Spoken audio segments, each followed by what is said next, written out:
충만 죄지 벗고 보니 슬픈 마음 이 세상도 전무으로 화도 할렐루야 찬양하세 내 모든 죄 사함 받고 주 예수와 동행하니 그 어디나 하늘나라 주의 얼굴 뵙기 전에 멀리 봬도 하늘나라 내 마음속에 이루어지니 날로 날로 가깝도다 할렐루야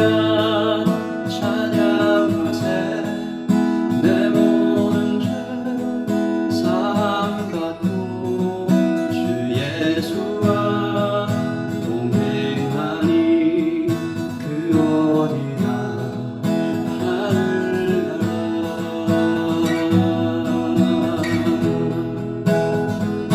높은 산이 멋진 들이 조막이나 궁궐이나 내 주 예수 모신 곳이 그 어디나 하늘나라 할렐루야 찬양하세 내 모든 죄 사함 받고 주 예수와 동행하니 그 어디나 하늘나라 할렐루야 찬양하세 내 모든 죄 사함 받고 주 예수와 동행하니 그 어디나 하늘나라.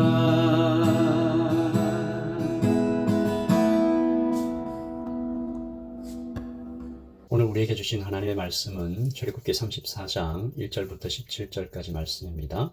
출애굽기 34장 1절부터 17절까지 말씀 입체 성경으로 함께 읽겠습니다.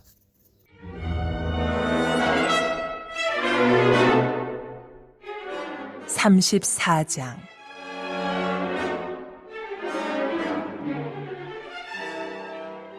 여호와께서 모세에게 이르시되 너는 돌판두를 처음 것과 같이 다듬어 만들라.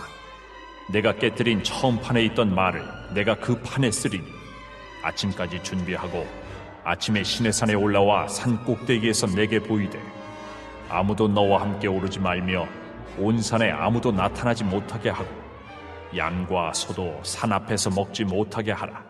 모세가 돌판 둘을 처음 것과 같이 깎아 만들고 아침에 일찍이 일어나 그 두 돌판을 손에 들고 여호와의 명령대로 시내산에 올라가니 여호와께서 구름 가운데에 강림하사 그와 함께 거기 서서 여호와의 이름을 선포하실세 여호와께서 그의 앞으로 지나시며 선포하시되 여호와라, 여호와라, 자비롭고 은혜롭고 노하기를 더디하고 인자와 진실이 많은 하나님이라. 인자를 천대까지 베풀며 악과 과실과 죄를 용서하리라. 그러나 벌을 면제하지는 아니하고 아버지의 악행을 자손 3, 4대까지 보응하리라. 모세가 급히 땅에 엎드려 경배하며 이르되 주여, 내가 주께 은총을 입었거든 원하건대 주는 우리와 동행하옵소서. 이는 목이 뻣뻣한 백성이니이다. 우리의 악과 죄를 사하시고 우리를 주의 기업으로 삼으소서.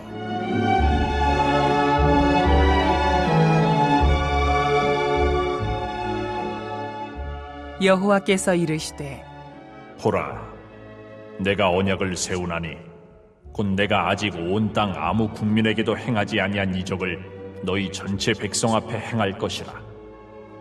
내가 머무는 나라 백성이 다 여호와의 행하심을 보리니 내가 너를 위하여 행할 일이 두려운 것임이니라. 너는 내가 오늘 내게 명령하는 것을 삼가 지키라. 보라, 내가 내 앞에서 아모리 사람과 가나안 사람과 헷 사람과 브리스 사람과 히위 사람과 여부수 사람을 쫓아내리니 너는 스스로 삼가 내가 들어가는 땅의 주민과 언약을 세우지 말라. 그것이 너희에게 올무가 될까 하노라. 너희는 도리어 그들의 제단들을 헐고 그들의 주상을 깨뜨리고 그들의 아세라상을 찍을지어다. 너는 다른 신에게 절하지 말라. 여호와는 질투라 이름하는 질투의 하나님임이니라. 너는 삼가 그 땅의 주민과 언약을 세우지 말지니 이는 그들이 모든 신을 음란하게 섬기며 그들의 신들에게 제물을 드리고 너를 청하면 내가 그 제물을 먹을까 함이며 또 내가 그들의 딸들을 내 아들들의 아내로 삼음으로 그들의 딸들이 그들의 신들을 음란하게 섬기며 내 아들에게 그들의 신들을 음란하게 섬기게 할까 함이니라. 너는 신상들을 부어 만들지 말지니라. 아멘. 하나님의 말씀입니다.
여러분, 첫 번째 십계명 돌판은 완전한 것이었죠. 그 내용도 하나님이 직접 주셨고 돌판에 새기는 것도 하나님께서 직접 새겨 주셨습니다. 그리고 돌판 자체도 하나님께서 친히 주신 것이죠.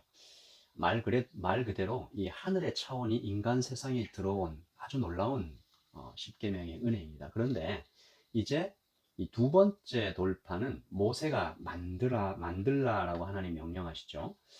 오늘 말씀 1절입니다. 여호와께서 모세에게 이르시되 너는 돌판 둘을 처음 것과 같이 다듬어 만들라. 내가 깨뜨린 처음 판에 있던 말을 내가 그 판에 쓰리니. 아멘.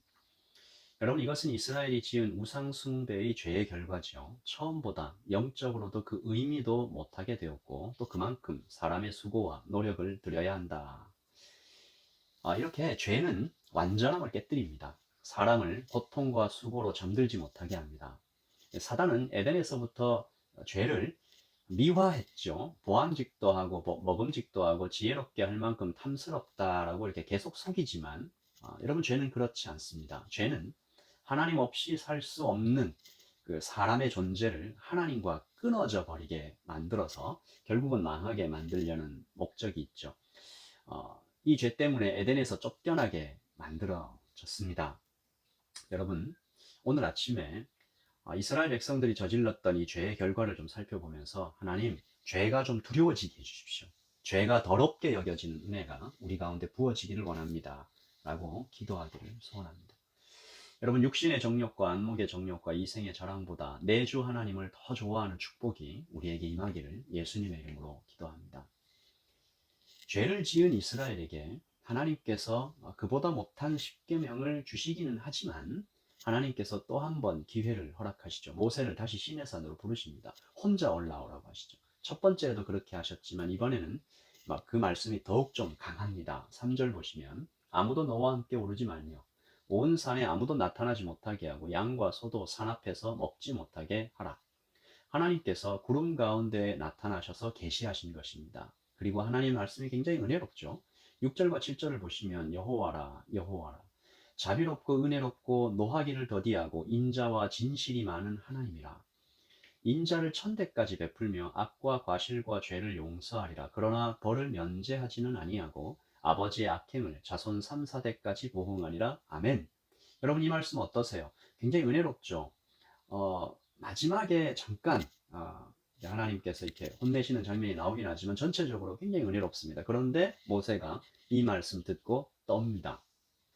오늘 말씀 보시면 8절에 모세가 급히 땅에 엎드렸습니다. 여러분, 왜 그럴까요? 바로 직전에 이스라엘이 지은 죄 때문에 민족 전체가 모두 진멸될 뻔했던 그 공포가 아직 남아있는 것이죠. 뿐만 아니라 이스라엘이 서로를 죽이는 일들이 이 32장에서 있었습니다. 32장 27절에 보시면 모세가 그들에게 이르되 이스라엘의 하나님 여호와께서 이렇게 말씀하시기를 너희는 각각 허리에 칼을 차고 진 이문에서 저문까지 왕래하며, 그 다음 말씀이 굉장히 슬프죠. 각 사람이 그 형제를, 각 사람이 자기의 친구를, 각 사람이 자기의 이웃을 죽이라. 여러분, 이날 3,000명이 죽습니다. 비록 죄를 끊어내기 위해서 불가피한 조치였다고는 하지만 그 비통한 마음을 감히 헤아리기 어렵습니다. 그래서 모세가 떠는 것이죠. 죄가 이렇게 무서운 것이구나. 그리고 하나님께 너무 죄송하고, 또한 심판에 대한 두려움이 그를 찍어 누르는, 우리말에 고개를 들 수 없다, 면목이 없다, 입이 10개라도 할 말이 없습니다 라는 표현이 딱 그런 것 같습니다. 오늘 말씀 9절에 보시면 모세가 주여 내가 주께 은총을 입었거든 원하건대 주는 우리와 동행하옵소서. 여러분, 하나님께서 이미 동행하고 계셨어요. 그리고 은총을 주고 계세요. 근데 자격이 없다라는 것입니다. 이는 목이 뻣뻣한 백성이니이다. 우리의 악과 죄를 사하시고 우리를 주의 기업으로 삼으소서. 마치 군주 앞에 엎드린 식민지 백성이 하는 말 같습니다. 자격이 없습니다. 그러나 여기에 하나님의 은혜가 또 부어지는 것이죠. 하나님은 떨며 고생하는 모세를 안심시키십니다. 하나님께서 약속하시죠. 내가 언약을 세우리니. 이렇게 시작하는 이 10절 말씀은 그래서 하나님의 놀라운 은혜를 경험하게 하는 것입니다. 여러분, 하나님께서 언약하신다, 약속하신다라는 이 표현 자체가 굉장히 은혜롭죠. 하나님은 약속을 하실 필요가 없습니다. 하나님은 명령만 하시면 됩니다. 그것이 하나님이죠. 그러나 오늘 하나님께서 피조물에게, 인간에게, 죄 지은 범죄자들에게, 반역자들에게 약속을 해주십니다. 모두 세 가지를 약속하시죠. 10절에는 누구도 경험한 적 없는 하나님의 이적을 세상에 행할 것이다. 그래서 모든 세상이 너희를 두려워하게 될 것이다 하시고, 11절에는 너의 적들을 쫓아낼 것이다 라고 약속해 주십니다. 그리고 하나님께서 그 약속과 함께 이스라엘에게 한 가지 요구하시는데요. 사실 요구라기보다는 이 축복의 비결이라고 불러야 할 텐데, 오늘 말씀 14절입니다. 같이 읽어볼까요? 너는 다른 신에게 절하지 말라. 여호와는 질투라 이름하는 질투의 하나님이니라. 아멘. 다른 신에게 절하지 말라. 이것이 이스라엘에게 굉장히 큰 도전이었을 수 있습니다. 왜냐하면 애굽에서 400년 동안 거주한 그 애굽에서는 여러 신을 섬기는 것이 가능했잖아요. 그러나 이제부터 오직 한 분 하나님만 섬기라는 하나님의 요청입니다. 요구죠. 다른 신에게 절하는 것은 하나님도 섬기고 다른 신도 섬기고 이런 모양이 아니라 하나님과의 관계를 끊는다라는 것을 의미한다라고 가르쳐 주십니다. 아버지와 아들의 관계이기 때문입니다. 신랑과 신부의 관계이기 때문입니다. 그전에는 이 신과 어떤 그 피조물의 관계였다면 이제는 아버지와 아들의 관계고 신랑과 신부의 관계일 때는 신부가 여러 신랑을 아들이 여러 아버지를 이 관계가 말이 안 되는 것이죠. 오늘 우리는 하나님께 대답해야 할 것입니다. 우리도 하나님 다른 신에게 절하지 않겠습니다. 오직 명령만 하시는 이방의 헛된 신 따르지 않겠습니다.